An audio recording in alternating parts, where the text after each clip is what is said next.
Hola a todos, como les comentaba, iba a enviarles este material que tiene que ver con el complemento de todo el trabajo final que vamos a hacer en este tercer corte. Tiene que ver muchísimo con el arte digital, muchísimo con buena parte de las reflexiones que ustedes van a construir a partir de esas imágenes, esos relatos, esos videos.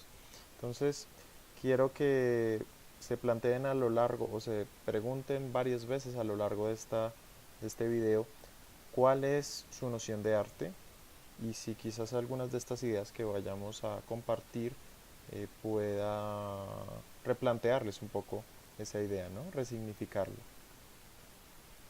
Entonces, para muchos de los ciudadanos, pues el arte tiene mucha relación con una serie de virtudes, disposiciones y habilidades que en últimas son manifestaciones humanas, ¿no? Entonces el arte tiene mucho que ver con esas expresiones, muchas veces personales, otras veces eh, desinteresadas en términos de tener algún alcance de fama o temas por el estilo, más bien teniendo una construcción de el interpretar, de imaginar con recursos, ¿no? Recursos plásticos, recursos lingüísticos, sonoros, donde esto de lo artístico suele ser una construcción donde hay un binomio que es casi inseparable, ¿no? Lo estético y lo comunicativo.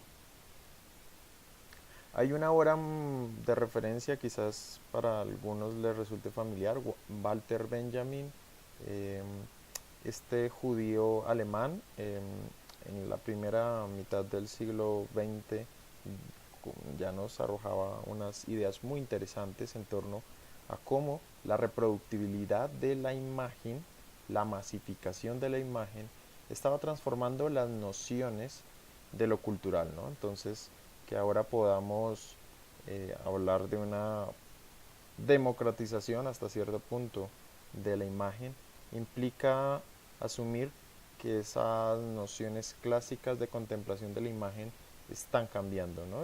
O se estaban transformando con la llegada de la fotografía, con la llegada del cine, y esto despertó mucho el interés de Benjamin, quien comienza a ver allí eh, lo que para muchos de su línea de pensamiento sería como un esquematismo en la producción, ¿no? Se estandariza la imagen, se estandariza incluso los modos de ver esas imágenes.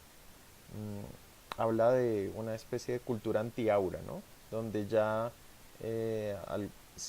donde si bien podemos estar cerca de los objetos, cada vez estamos más lejanos, ¿no? Ahora podemos estar mucho más cerca de diversas imágenes que nos rodean, eh, o copias por lo menos de ellas, eh, pero, pero ya esa cercanía curiosamente también nos aleja incluso de las ideas iniciales de los artistas, ya son pareciera no interesar tanto.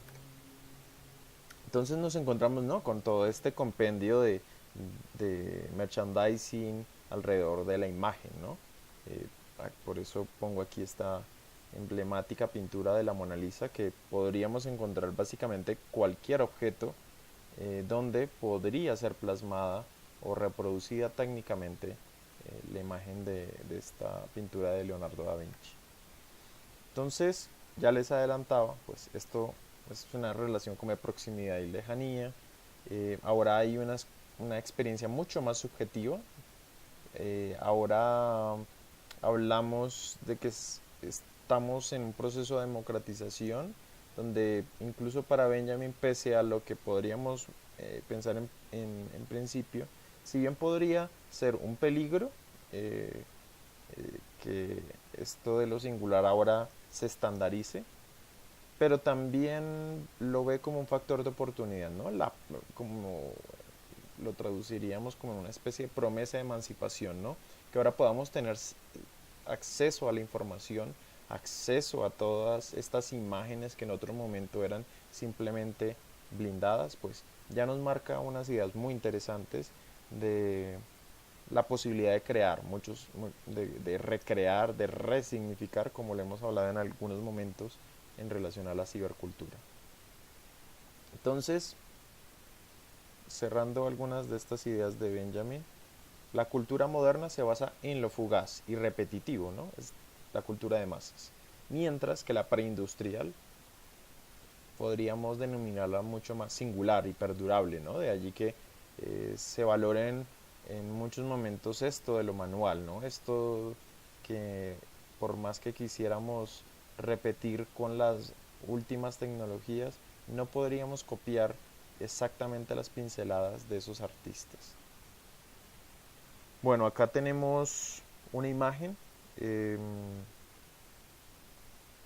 para muchos podría ser aparentemente la imagen de la Mona Lisa, sin embargo, podrían despertar algunas sospechas al encontrarnos con una sospechosa nitidez de la pintura, ¿no? Em, Realmente esa pintura es una copia, una réplica de la original, que es la que está allí junto. Curiosamente, esa copia fue hecha y ya se han hecho todos los estudios, se ha hecho muy famosa porque se realizó en el mismo taller de Leonardo da Vinci, ¿no? Entonces, incluso para algunos existen algunas pinceladas de él allí. Algunas teorías apuntan a esa, como es, un aprendizaje, a un discípulo que estaba allí imitando, aprendiendo las técnicas de pintura de Leonardo da Vinci. Pero lo interesante de este ejercicio es que perdón, es que esa pintura inicial, por diferentes circunstancias, pues se ha deteriorado mucho, ¿no? La Mona Lisa ahora mismo se encuentra casi que blindada en el Louvre de París.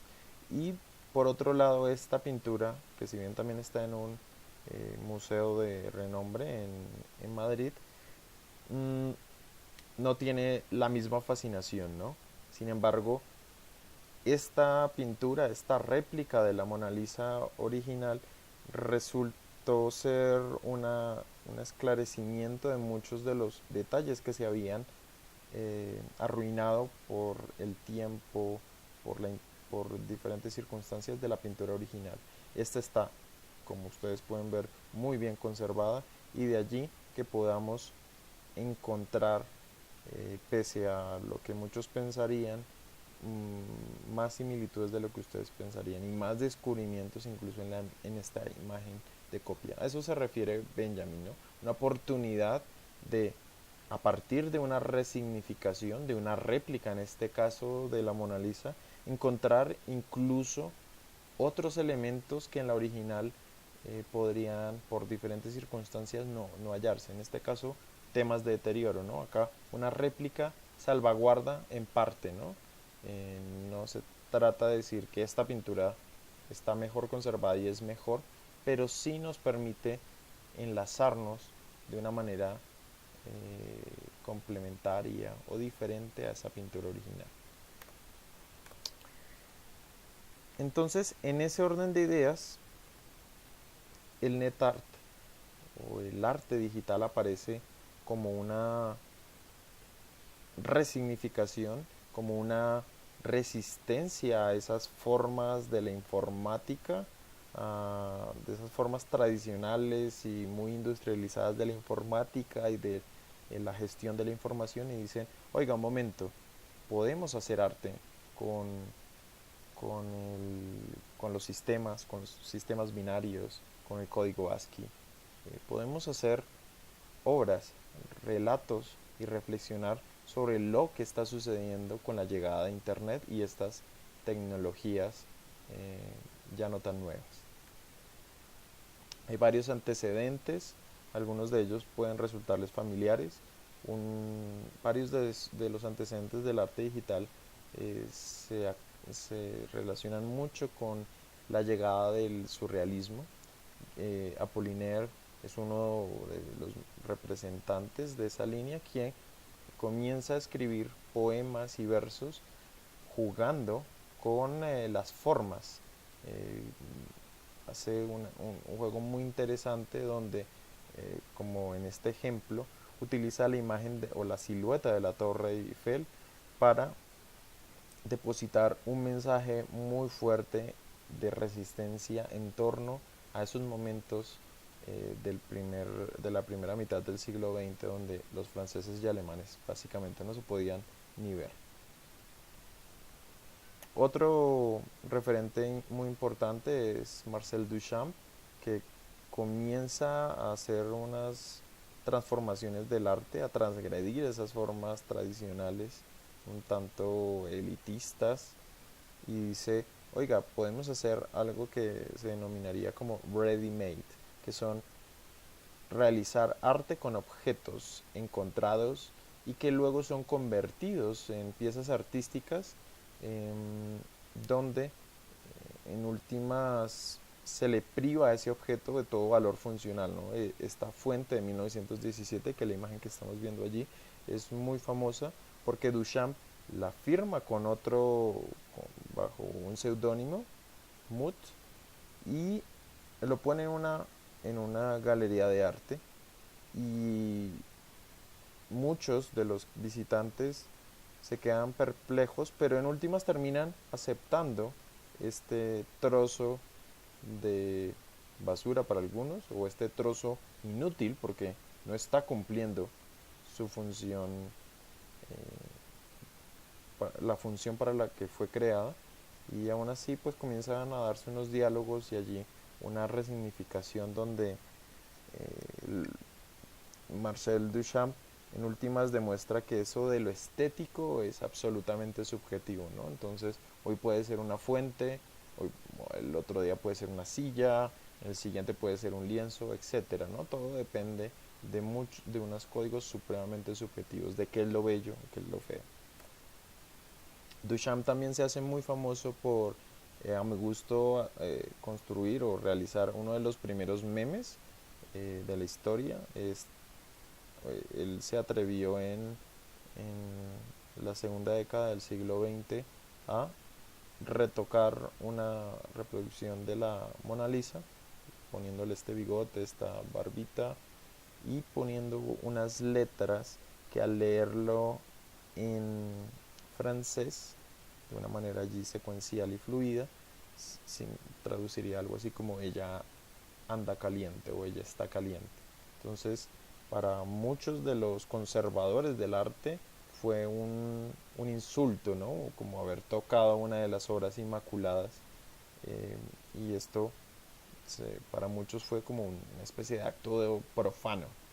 Esto para que dimensionemos lo que significaba en otros momentos transgredir la imagen. Ahora es una práctica completamente habitual, ¿no? Insisto, con esa figura muy cibercultural y muy viral como lo son los memes. Por supuesto que Andy Warhol es otro de los referentes más fuertes que tiene que ver con esa herencia del arte digital. Eh, Andy Warhol, en palabras de Jesús Martín Barbero, logró reconciliar lo más alto con lo más bajo, ¿no? Esas élites del arte con lo más bajo que podrían ser esas grandes masas consumistas, eh, que estaban casi que condenadas a no acceder a ciertas dinámicas, ¿no? Y él dice, puedo hacer de unas recreaciones de objetos cotidianos unas obras artísticas. Curiosamente, ya no tanto partiendo de lo singular, de lo único, sino más bien de la repetición, de lo serial, ¿no? Afirmando o tomando una nota, una expresión que él alguna vez decía, siempre creí que lo que hacía la primera vez no era bueno, necesitaba hacerlo muchas veces, ¿no? Entonces, una idea muy interesante, de que ya no era hacer una gran pintura y que no podía ser copiada, y en la medida que, o si era copiada, esas otras réplicas iban a perder valor. En el caso de Warhol es todo lo contrario, la serialidad de sus obras hace que vayan aumentando su precio, su valor, incluso simbólico. Otro referente, Joseph Cornell, que se lo recomiendo mucho. Él iba por las calles a tiendas de antigüedades y construía con lo que otros ciudadanos no querían, estas cajitas y construía relatos, construía esas cajas como tridimensionales que resultarían como muy interesantes en términos de cómo puedo narrar con objetos eh, desechables, inútiles, que han perdido su valor, muy en esa línea del arte encontrado, ¿no? Entonces tiene mucho que ver con el ejercicio que ustedes van a realizar de resignificar una obra. Pues Joseph Cornell decía, estos objetos los puedo resignificar y los puedo volver parte de mi obra. Entonces el NetArt, tomando algunas ideas de Natalie Bukin y Alexei Shulgin, que son artistas digitales, digamos que de los pioneros en los años 90, hablan de este concepto como una disfunción de una pieza de software que en principio se ha utilizado para describir la actividad artística y comunicativa en Internet. Cuando hablan de una disfunción de software, se refieren como a esas transgresiones de decir, bueno, ya no vamos a utilizar los sistemas solamente para gestionar información, sino también podemos hacer creaciones alternativas, ¿no? Podemos crear arte. Entonces ellos dicen, vamos a quebrar esas disciplinas tan sectarias, tan cerradas del arte, para muchos anticuadas, donde se clasifican de manera muy esquemática algunas prácticas, ¿no? ¿Qué es una práctica artística? ¿Qué no es? Y esto los hizo ser señalados en muchos momentos como de una serie como de artistas o de agrupaciones anárquicos basados en lo espontáneo. Por supuesto que en lo cotidiano podemos encontrarnos con muchísimos de ejemplos. La posibilidad, por ejemplo, de resignificar pinturas de Van Gogh, estos famosos autorretratos, que si bien tienen varios retoques, eh, podemos aún así reconocer tanto la obra original de Van Gogh y ahora complementariamente podemos encontrar otros fenómenos contemporáneos, ¿no? Podemos encontrar estos fenómenos de las selfies mezclados con ese autorretrato de Van Gogh y también podemos encontrar esa industria cultural tan fuerte que es Lego y, e insisto, no perdemos el norte de saber que esa pintura o que la obra original tiene que ver con Vincent Van Gogh. Esas resignificaciones son claves, ¿no? Necesitamos de unos anclajes para que estas obras digitales tengan mayor sentido. Tomando algunas ideas de eh, Martín Prada, quien investiga mucho alrededor del arte digital, dice, bueno, el arte digital promueve un pensamiento crítico sobre Internet, sobre todo estos movimientos del net.art, eh, se constituye en una clara oposición a lo promovido y generalizado por los intereses económicos y políticos dominantes. De allí que se les tilden de anárquicos. Aquí siguiendo esta línea, ¿no? La Mona Lisa, esta imagen seguramente varios la han visto, ¿no? Las estéticas, del cómo me construyo como sujeto a través de estas selfies. Y a la izquierda una resignificación muy interesante del grito de Edvard Munch, donde con un par de retoques ponen una báscula, un gorro de Navidad, y en el fondo reemplazan los dos sujetos de la pintura original y los reemplazan por unos renos, nos marcan ya una resignificación en sí mismo para contarnos, hey, esta es la pintura original del grito, sí, pero acá también podemos contar algunos otros elementos, fenómenos contemporáneos, los excesos de la Navidad, la preocupación por el cuerpo, por lo estético, etcétera. Hay otro artista en esa línea, es una obra de Sebastián Kosor, un rumano, que lo que hace es decir, bueno, vamos a coger la pintura del grito, vamos a hacer una animación, vamos a añadirle diálogos a esos dos sujetos de la pintura y vamos a tratar de resignificarlo, además de acompañarlo con una melodía de Pink Floyd, ¿no? Entonces, que tiene mucho que ver con la temática de la pintura, ¿no? Y con la incertidumbre, con la tristeza, con la nostalgia. If you're scared, it's okay. I mean, who wouldn't be? Why should I be frightened of dying? Oh, I don't know. Some people are. There's no reason for it. You've got to go sometime.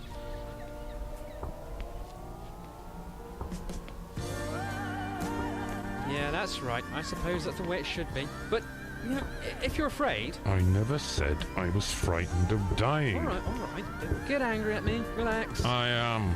We're just talking, okay? There's no reason to shout at me. I told you I am calm. Don't try to twist my words. I am not. You're not? No. Oh, yes, you do. Entonces Sebastián Kosor hace esa fusión, ¿no? Coge varios elementos de la animación digital, coge una industria musical, Pink Floyd, y la suma a la pintura de Edvard Munch. Muy interesante.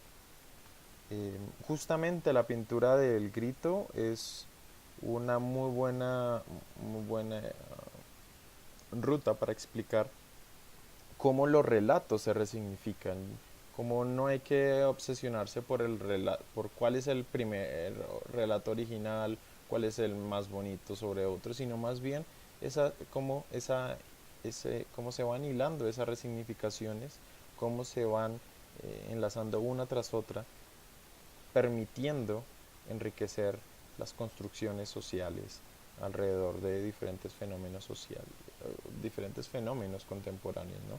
Entonces lo que tenemos el texto que está allí, que está en inglés, es un poema escrito por Edvard Munch, un tiempo previo a realizar la pintura, es decir, la pintura no fue producto de algo tan espontáneo, sino más bien fue una resignificación del texto que él ya había escrito, ¿no? Un texto que habla, como se los adelantaba, sobre la melancolía, sobre el agotamiento, la serie de preocupaciones, incluso de la ansiedad, y que de alguna manera cuando se encuentra con este panorama, con esta especie de firmamento, pues siente una conexión muy fuerte con un grito de la naturaleza, ¿no? Entonces eso luego lo traslada a esta pintura que no es única.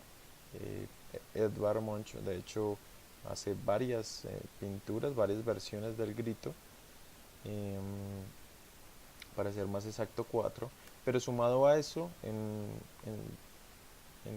varios momentos, ya sobre el cierre del siglo XIX, Edvard Munch hace trabajos de litografía para que la gente pudiese por lo menos llevarse una propia versión del grito, ¿no? Entonces hace un trabajo muy interesante de la reproductibilidad de la imagen, que ya en ese momento está comenzando a aflorar.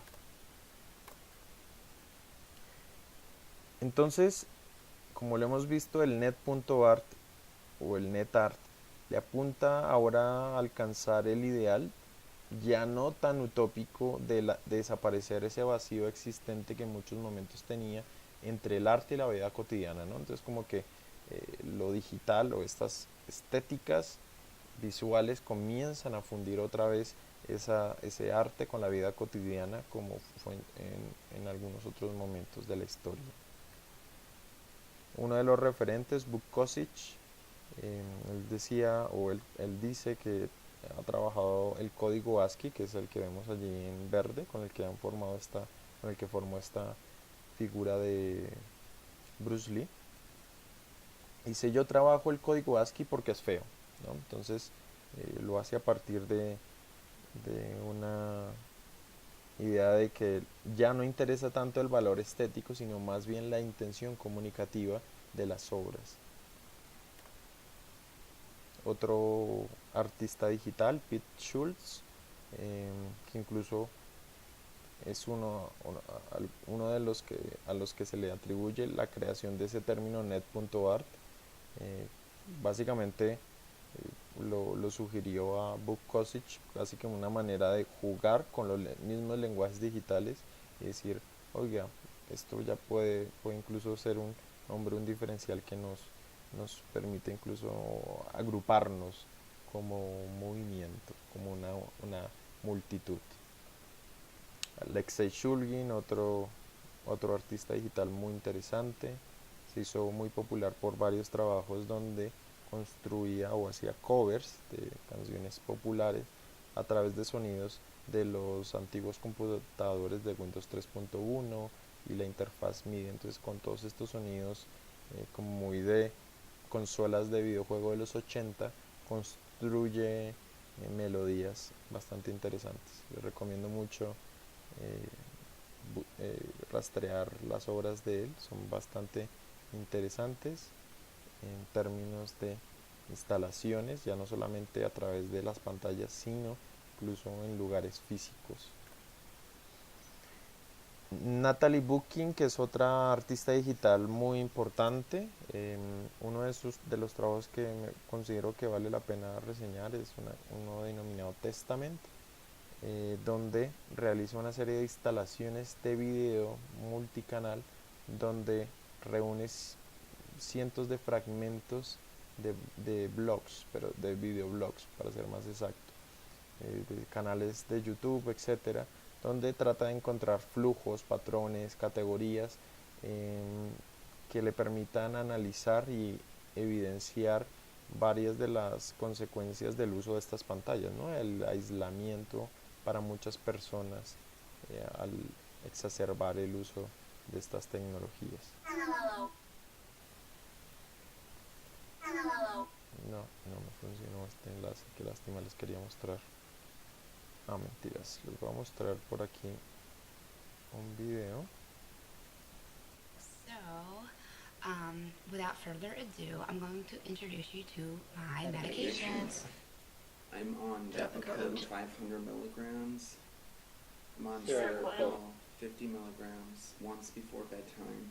I'm taking Geodon, Risperdal, Celexa, 40 milligrams of Prozac, and half a milligram of Xanax at night. I'm in the process of switching medication. From Lithium. to carbamazepine, Remeron, To duloxetine, and citalopram. to Prestige.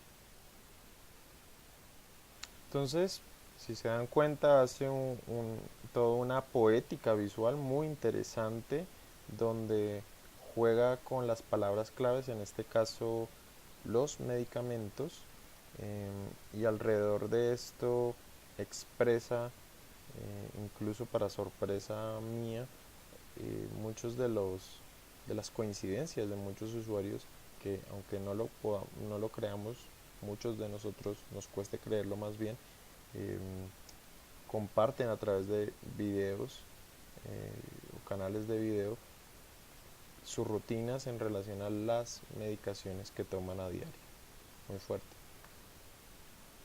Bueno, simplemente aquí complementando algunas ideas, hay unas características del arte digital o del net.art que quizás son relevantes, sobre todo el privilegiar lo comunicativo sobre lo representado, es decir, sobre lo estético, ese desvanecimiento de las fronteras entre lo público y lo privado, esa formación de comunidades ahora traspasando muchas de las fronteras, muchas de las diferencias incluso culturales.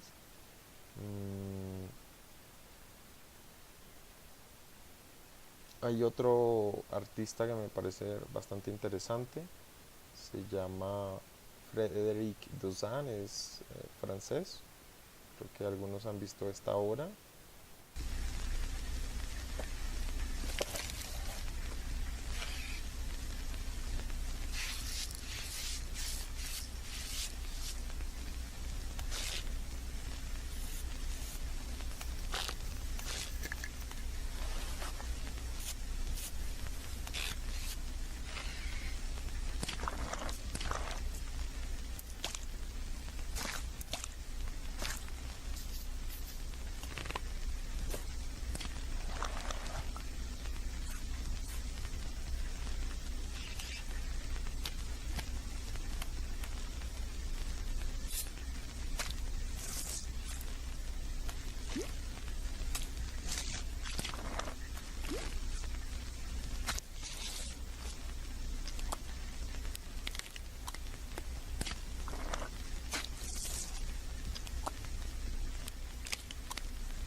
Bueno, esta obra se llama Super Venus. eh, lo pauso justamente en este fotograma de cierre porque como un guiño del artista, la mujer que va en esa decadencia que se nos muestra en términos de las estéticas femeninas y de ese paso o esa insistencia de que se vuelva más un objeto que un sujeto, pues toma una pose sospechosamente parecida a la Venus de Milo, que es una escultura muy famosa del arte clásico. Todo esto para hacer esa reflexión a través de medios digitales en torno a las estéticas, a lo femenino, a los estándares de belleza y a las transformaciones de lo subjetivo, ¿no? En últimas, que es en algún momento tener cierta figura era visto con mayor beneplácito que lo que podría ser ahora, donde las dinámicas son completamente diferentes. Frederic Toussaint. Hay otros artistas muy en la línea de Banksy. Este es el caso, por ejemplo, de Blue, que también les recomiendo que rastreen.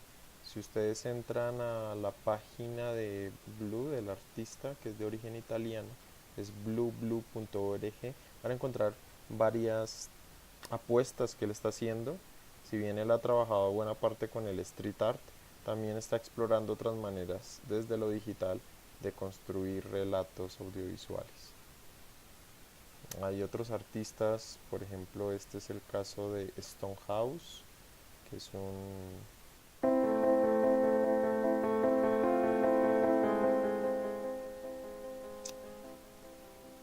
un surcoreano.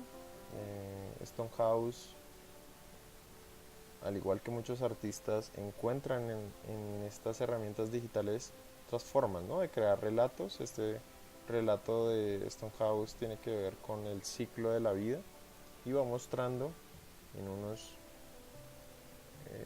cuantos minutos la evolución de una bebé hasta llegar al estado de la adultez y digamos que todas las etapas que le acompañan, ¿no? No solamente el desarrollo físico, sino pues las etapas de la vida que están simbólicamente allí concentradas.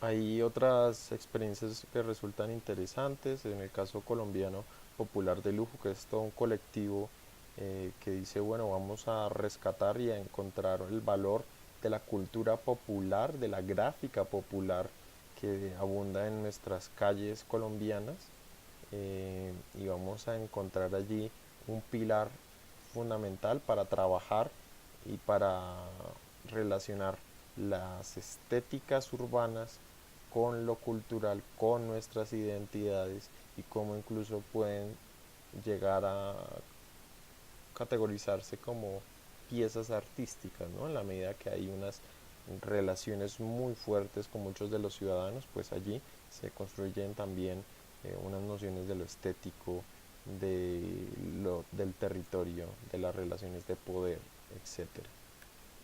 Hay otras experiencias. Este es el caso de la Cámara Amante, que fue una experiencia realizada en Medellín hace varios años.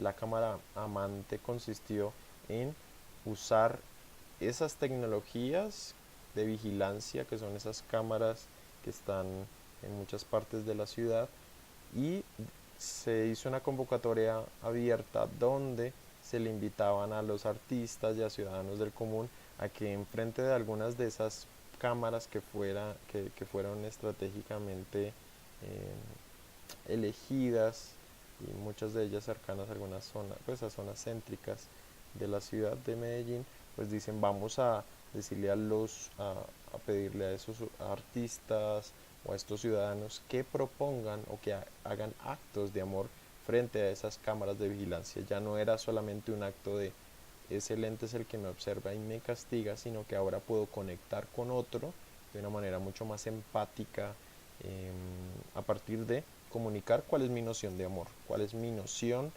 y cómo lo voy a hacer, ¿no? Cómo lo voy a hacer visible y entendible para el que está detrás de esa cámara, ¿no? Los usuarios podían entrar a la plataforma y ya no vigilar a través de estas cámaras, sino más bien observar desde el ordenador, desde el computador, las acciones, los actos de amor de muchos de los ciudadanos. Otro artista colombiano que me parece muy interesante es Mierdinsky. Este artista gráfico le ha hecho apuesta por el pixel art, y el pixel art, como ustedes lo están viendo allí, pues tiene mucho que ver con la posibilidad de construir objetos con toda esa estética muy ochentera, y alrededor de esto hacer una especie de remembranza de muchos códigos culturales que tienen una estrecha relación con lo, pues para muchas generaciones, con lo cultural, con sus infancias, con lo que consumieron, con sus relatos infantiles, adolescentes y adultos, ¿no? Entonces encontramos alimentos, marcas, símbolos como el Divino Niño, que todos en conjunto pues forman como todo este paisaje cultural que es Colombia, ¿no? De allí este tipo de ilustraciones fantásticas donde concentra muchos de los elementos que provienen de afuera y que hacen parte de de esas culturas contingentes, pero también esas otras que son muy de nuestro territorio. Insisto con esto de las marcas y algunas locaciones que son muy representativas en el acontecer, ¿no? Este paisaje de pixel art es fantástico porque podríamos encontrar un sinnúmero de referentes que para muchos de nosotros se constituyen en anclas para recordar algunos relatos personales, pero también para recordar algunos aconteceres del territorio en general, ¿no? De la situación de territorio en muchos momentos. Entonces, tomando algunas palabras de Berger, las imágenes visuales no solo dan a ver algo, construyen también las formas específicas de visibilidad y los modos legítimos del hacer visible en una época o sociedad determinada. Toda imagen encarna un modo de ver.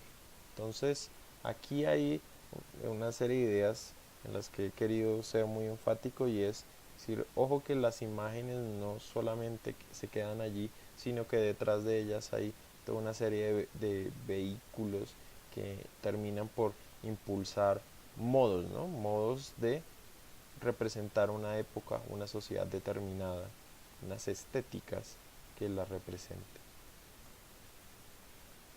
Entonces, por un lado, acabamos de ver esas expresiones de arte quizás más anárquicas, nacidas en los mediados de los 90 principalmente, pero por otro lado hay una corriente muy fuerte que es el arte digital emanada de instituciones museísticas.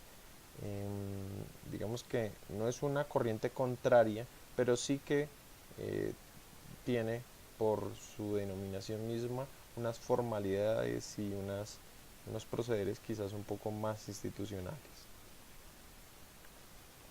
Hay muchísimos ejemplos, solamente voy a compartir algunos de ellos que me parecen relevantes cada uno por sus particularidades. Que es una representación multimedia de este fantástico tríptico de El Bosco. Esta pintura se llama El Jardín de las Delicias, está en el Museo del Prado en Madrid, y ellos dicen, bueno, vamos a resignificar esta pintura. Desafortunadamente no me está funcionando. Permítanme un momento, me voy conectando a internet, que lo tengo acá desconectado.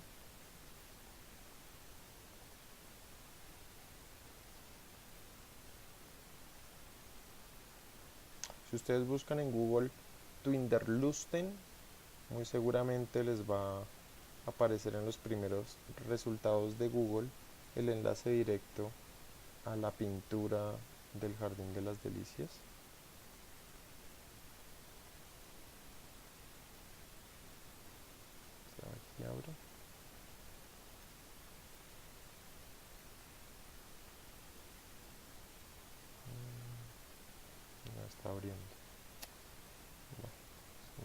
toca buscarlo directamente.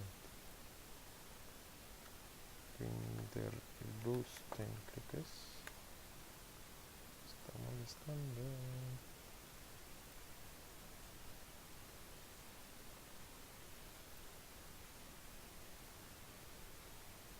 Bueno, entonces si ustedes buscan Twinderlusten, se van a encontrar con esta interfaz. Va a decir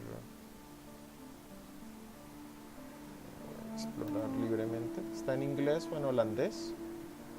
Y esto que vemos aquí es una propuesta multimedia que nos permite acercarnos de otra manera a la pintura. Estas son zonas activas.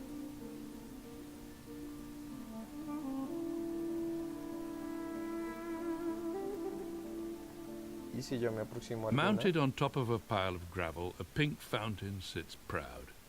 Its ornate details remind us of coral, but it also includes a wide variety of leaves, seeds, and branches. This fountain of paradise is the source.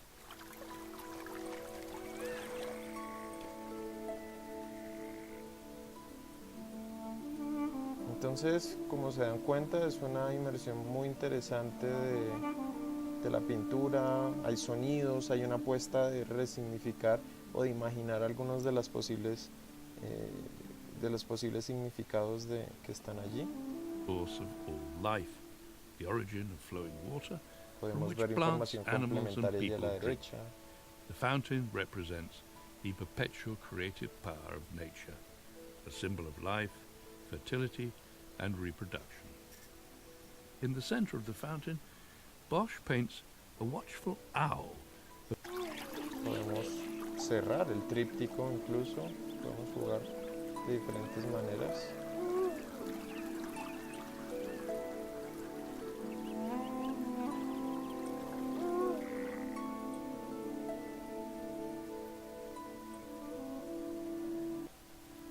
Bueno, entonces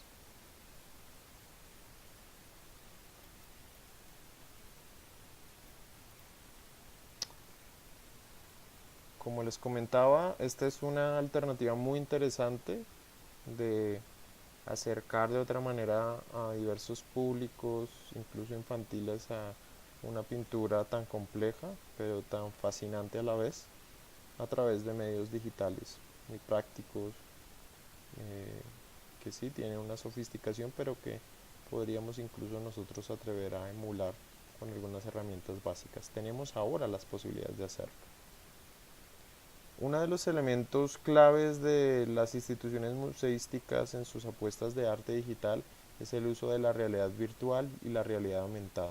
Esta imagen, por eso la pongo a manera de ejemplo, es una idea de la realidad aumentada, la posibilidad de utilizar una cámara y que a través de esa cámara de un dispositivo como un celular ya no solamente me aparezca una imagen para tomar una fotografía clásica, sino más bien aparezcan elementos que se adicionan, ¿no? Que yo pueda, imagínense ustedes, enfocar el rostro de una persona y saber rápidamente cuál fue su última publicación en Instagram, en Facebook, etcétera, ¿no? Para allá vamos, ¿no? Para ese tema de la reducción de todas las esferas de lo privado. Entonces el uso de la realidad aumentada como ese complemento de información digital a través del uso de un dispositivo y la realidad virtual como ese intento de recrear lo más real posible, pues en últimas tienen apuestas que cautivan a muchos de los usuarios que las experimentan. Bueno, acá no me voy a demorar demasiado, dado que no les puedo mostrar esto. Bueno, aquí está así. Entonces nos podemos encontrar con diferentes ejemplos. Esta, por ejemplo, es una aplicación de muchas que nos permite ahora sí tocar una pintura, en este caso de Vincent Van Gogh, Starry Night o La Noche Estrellada, que está en el museo en Nueva York, y podemos tocarla, ¿no? Podemos tocarla, pero con una intencionalidad, y es personalizar unas trayectorias de ese cielo, de esa noche estrellada pintada por Vincent Van Gogh, ¿no? Entonces ahí hay un tema de estas ideas que les mencionaba al principio, democratizar la información, democratizar la imagen, quizás pierde el sentido de fondo de lo que estaba sintiendo Van Gogh en ese momento y le da un poco más de libertad al usuario contemporáneo de hacer sus propias significaciones, de hacer sus propias ideas, más allá de si coinciden o no con las de Van Gogh.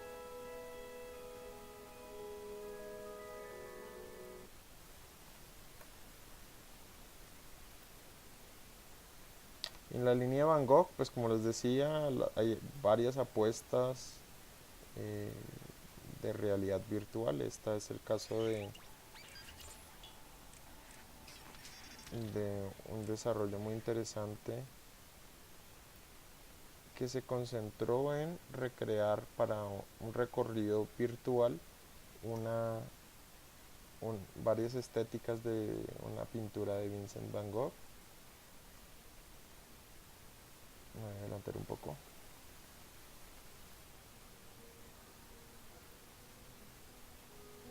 Entonces lo que vemos aquí es una demostración de los movimientos de un usuario a través de estas gafas de cardboard o de VR Box que en últimas está decidiendo un recorrido, está explorando al interior de una pintura, ¿no? Entonces ahora una representación diferente del arte clásico. Entonces aquí está explorando, recorriendo cada uno de los rincones de esa pintura. Y bueno, allí, por ejemplo, podemos a través de la realidad virtual encontrarnos con Vincent Van Gogh fumando una pipa, ¿no? Allí, mientras escuchamos un sonido que no es un sonido ambiente casual, sino que tiene que ver con un personaje que de hecho está allí presente, tocando el piano, por supuesto.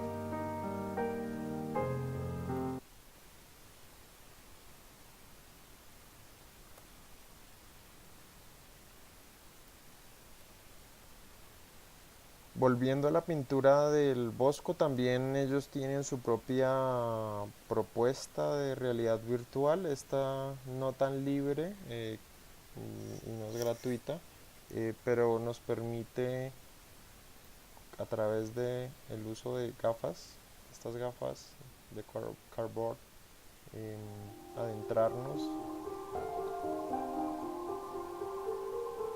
a esta fascinante pintura. Aquí igual esta demo que les estoy mostrando nos refleja las imágenes las dos imágenes que se ven en estas gafas, que obviamente al usarlas en conjunto pues da toda esa sensación de inmersión, ¿no? Acá está, por ejemplo, entrando al tríptico de la izquierda del Jardín de las Delicias, al Jardín del Edén, al paraíso, y lo hacemos sobre una especie de pescado, que es un animal que está allí en el tríptico, y comenzamos a hacer esa exploración y entrarnos al Edén y a todas estas criaturas misteriosas que pintó el Bosco.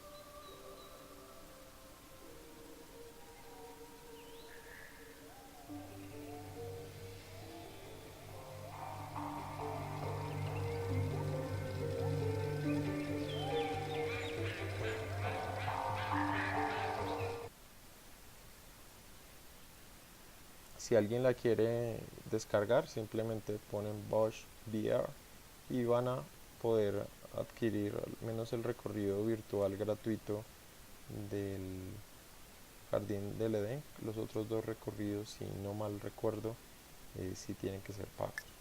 Igual no es un costo excesivo para la experiencia que se tiene.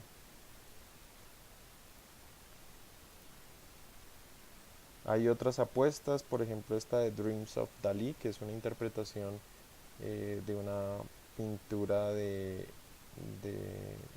El Ángelus de Millet, el ángel de Mileto, que es una pintura que le generó mucha fascinación a Dalí, y a partir de esa hacía diversas creaciones artísticas. Entonces lo que quisieron hacer aquí los desarrolladores fue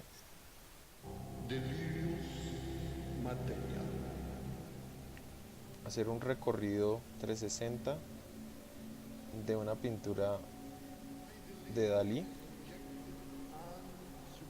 que está inspirada en ese Ángelos de Mileto. Entonces acá hacemos como una significación muy interesante. Existe la pintura original del Ángel de Mileto o Angelus de Milet.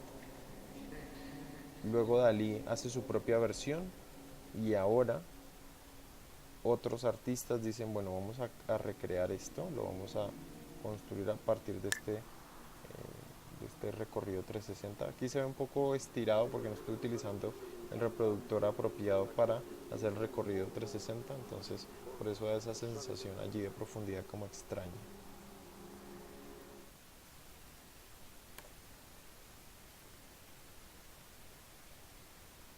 Bueno, hay otras aplicaciones como PlayArt, que nos permite jugar, o les permite a los niños, que es para quien está pensada esta aplicación, jugar con trozos de pinturas y crear su propia pintura, compartirla en una galería de acceso a los otros usuarios. Es una aplicación bastante interesante para quien no la conozca. Está disponible en iOS.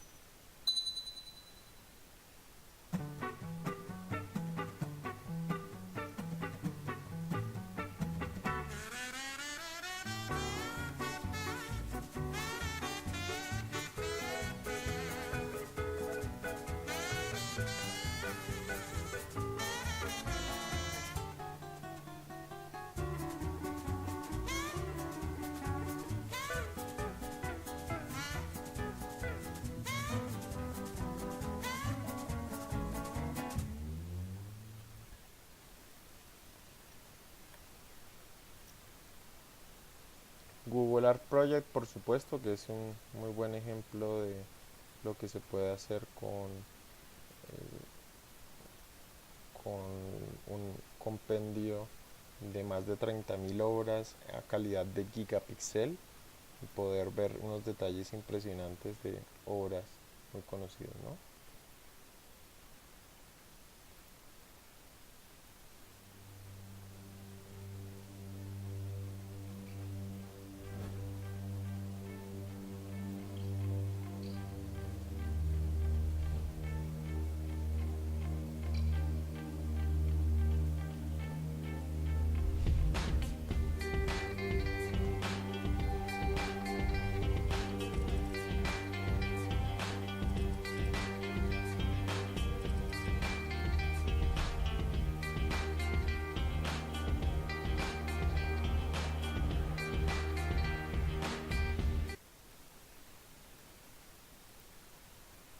Hay otras apuestas muy interesantes. Esta, por ejemplo, que es de un artista en el sur de España, y él juega con algo que denomina el arte escondido, o con carreras de observación, y esas piedritas que ustedes ven allí en la imagen son las obras de él, de Mérida, de Andrés Mérida, y él hace una serie de concursos o de carreras de observación en su fanpage, donde va botando algunas pistas sobre el lugar donde pueden encontrarse algunas de estas obras de él, ¿no? Entonces, en últimas palabras de Andrés Mérida, él lo ve como una alternativa no solamente de adquirir o de popularizar su obra, sino además de acercar de una manera mucho más sencilla y sensata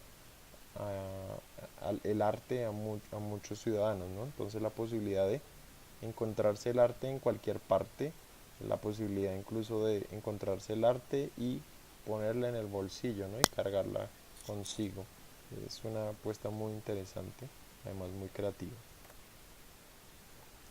Hay otras alternativas de las instituciones museísticas también que apuntan a procesos para reducir brechas, en este caso de la integridad física, con personas en condición de discapacidad.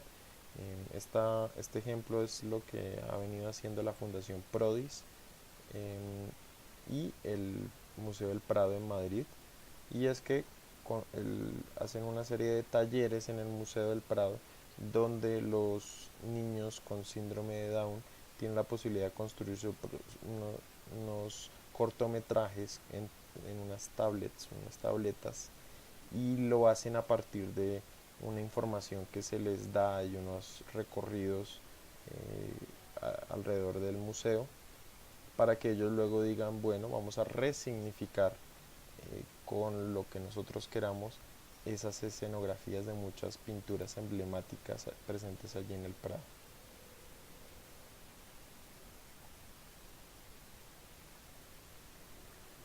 Entonces aquí encontramos algunas de las ideas que les comento.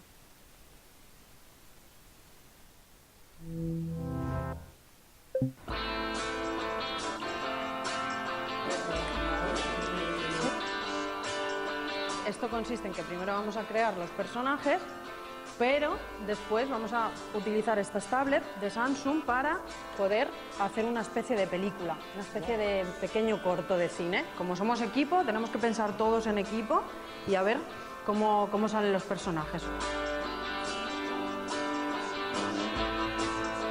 Lo que perseguimos es fomentar la creatividad de los participantes a través de historias que están impulsadas por la contemplación, pues, de uno de los escenarios de las obras del museo. Hemos creado una historia a la que acabamos de dar título, que se llama Cena Romana, en la cual, pues, unos soldados abroncan a un bufón porque ha estado tirando la comida por el suelo, pero bueno, llega Julio César con su león a poner paz enseguida y finalmente comen todos juntos y son amigos. Bueno, lo que hemos hecho aquí es, pues hemos montado a los pastores y las ovejas en un campo, ¿no? Y tiene el humo ahí, ¿no? Entonces hay pastores, hay un fuego ahí, hay ovejas, hay un perro ahí, en fin, así va la historia, ¿no? Y lo que tenemos que hacer precisamente es buscar esos fondos de esas obras que los vimos ayer vacíos, pero hoy que los vamos a encontrar, ¿cómo? Con personas. Con personas. El fuego que estás viendo... Al fuego. No es la verdad que hemos hecho nosotros, sino el fuego es ardiente para mí. La plastilina no es fuego. Un fuego real, ¿sabes? Eso es un fuego real. Ya ahí veo dos chuletas de carne y yo veo que la gente está hambrienta y necesita comer. El programa del Prado para Todos lo organizamos desde el año 2006 y está sobre todo dedicado a las personas con necesidades especiales. Este año hemos llegado a los 1.700 personas. Casi todos vienen por grupos, no vienen de forma individual, sino que trabajamos a través de asociaciones, de centros de formación. A mí la pintura negra de este joya me encanta, porque son para mí geniales y estupendas. Pero a vosotros no les gustan, pero a mí sí. A mí me encantan también. A mí también. Ha sido una experiencia fantástica. Era un grupo que tenía muchísimas capacidades, tenía un nivel altísimo. Han aportado muchísimas cosas, es un grupo muy participativo, que además han comunicado muy bien. Son personas que no tienen prejuicios y en cierto sentido también menos superficial, ¿no? Ellos no tienen adquirido un rol como puede tenerlo cualquier otro tipo de público. Ellos simplemente son ellos y creo que pueden aportar al museo, al arte, muchísimo.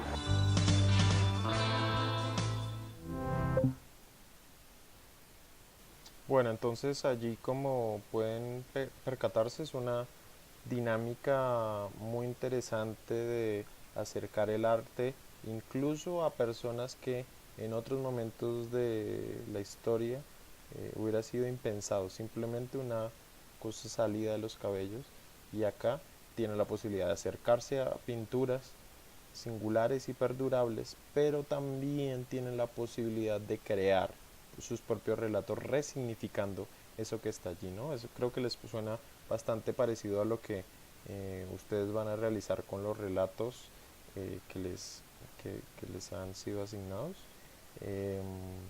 Ahí está el reto, ¿no? ¿Cómo resignifico eso que se me ha contado, lo personalizo y lo hago con mis propios recursos, ¿no? Ellos lo hacen allí con la construcción de unos personajes rudimentarios, pero que en última sigue siendo la misma escenografía y sobre esa crean la narrativa, crean el relato. Ellos tienen incluso una galería donde pueden encontrar ustedes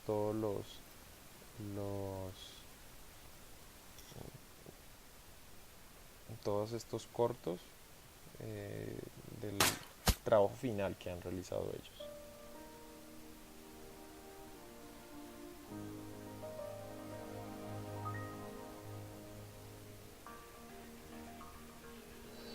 Qué bonito es el día. Sí, hace buen tiempo. ¿Tienes hambre, mi reina? Sí, hay hambre.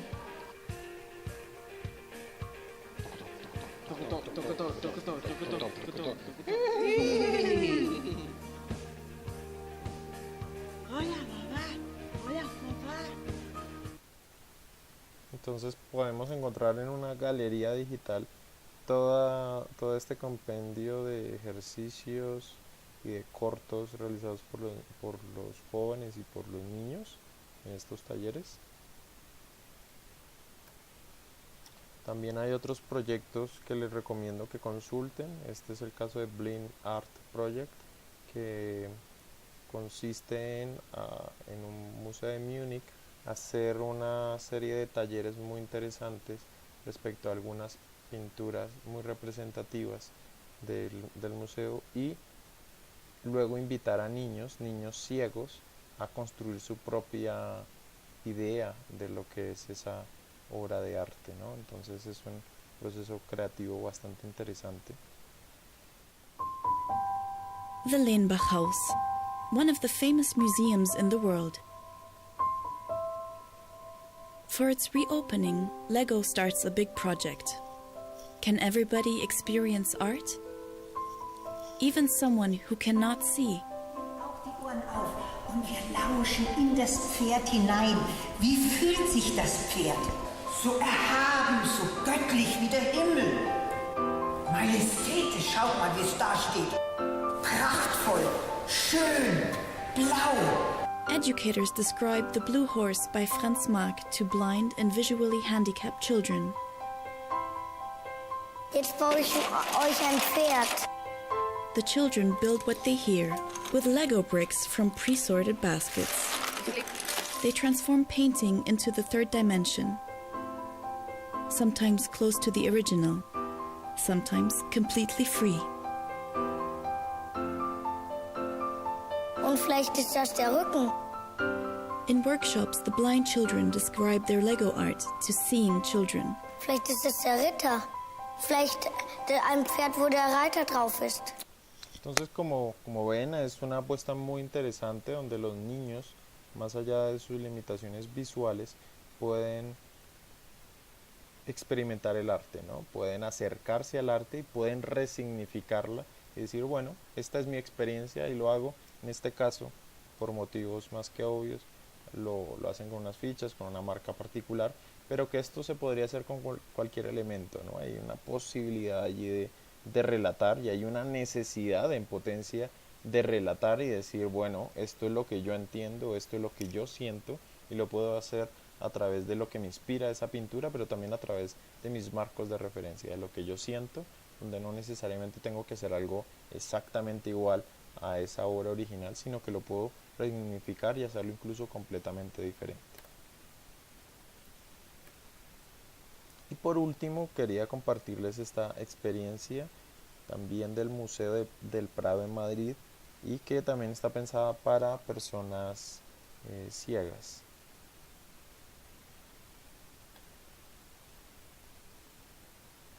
Ana perdió la vista a los 12 años. Adalberto nació ciego. Están nerviosos y muy emocionados porque por primera vez van a visualizar una pintura. Una audioguía les explica la historia y los detalles del cuadro. A partir de ahí, sus manos y su imaginación hacen el resto. Y mira cómo se captan los músculos. Este está desnudo. Con una herramienta en la mano. Sí. Se capta perfectamente. Está mirando a Apolo. La ropa, el escote tan ricamente... Se ven los bordados. Sí. Y bueno, pues por supuesto la boca, la sonrisa está tan extraña, los ojos, mirando al espectador. Por primera vez se puede tocar en el Museo del Prado obras maestras representativas de sus colecciones como la Fragua de Vulcano de Velázquez o el Quitasol de Goya, y es posible gracias a una serie de técnicas con fotografías de alta resolución y tintas que adquieren volumen y textura. Una vez que esas tintas se han solidificado, se vuelve a imprimir ya con el color encima. Y eso es importante porque nos diferencia a otros proyectos que se están haciendo en el extranjero. Por ejemplo, en Italia se hace mucho reproducciones, pero en yeso, en resina y en blanco, sin color. Nosotros queremos incorporar también la imagen. Porque esta es una muestra para la vista, el oído y el tacto. Es una cuestión intelectual. Cuando lo tocas, entran en funcionamiento otras sensaciones, el concepto del espacio, de los volúmenes, de la tensión. Me parece tan hermoso ver la expresión de la cara, que creo que eso es lo más hermoso. O sea, disfrutar del cuadro como cualquier persona que le gusta el arte. Una experiencia abierta a todo tipo de público al que se ofrece la posibilidad de recorrer la exposición con unas gafas opacas. Yo, por lo menos, para mí es difícil imaginarme colores, lo que me está describiendo, poder visualizarlo, o sea. La experiencia es impresionante, porque tú lo ves, pero el que no lo ve, la persona que es invidente, desde luego para ella, desde luego va a ser impresionante. Se toca muy bien. Hasta el 28 de junio, aquí, está prohibido no tocar. Bueno, entonces quería cerrar también con esta seguidilla de experiencias de arte digital de instituciones museísticas que se concentran en la reducción de brechas, de la brecha de integridad física.